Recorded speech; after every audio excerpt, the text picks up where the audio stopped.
রাজনৈতিক অঙ্গনে নতুন সমীকরণ। জুলাই ওয়ারিয়র্স এর প্রায় 4,000 সদস্য আনুষ্ঠানিকভাবে যোগ দিলেন এনসিপিতে। রাজধানীর এনসিপি কার্যালয়ে আয়োজিত এক অনুষ্ঠানে এই যোগদান সম্পন্ন হয়। এ সময় গাজীপুরের একজন শিক্ষক এবং ইসলামী চিন্তাবিদ হাজী শরীয়তুল্লাহর উত্তরসূরিও এই দলে যোগদান করেন। যখন ছাত্ররা এই আন্দোলন নিয়ে আসলো, আমি দেশের সকল সচেতন মানুষ নতুন এই অন্তর্ভুক্তিকে ঘিরে নেতাকর্মীদের মাঝে দেখা যায় ব্যাপক উৎসাহ ও উদ্দীপনা।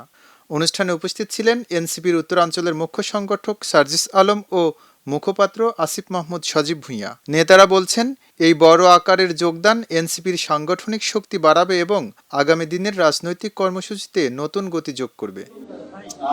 আমাদের 11 দলীয় জোট আছে, দেশে আবার অন্তত 30-40টা দল আছে, সবাই সবার প্রার্থী ঘোষণা করতে সমস্যা নেই, নির্বাচনে তো প্রতিদ্বন্দ্বিতা হবেই।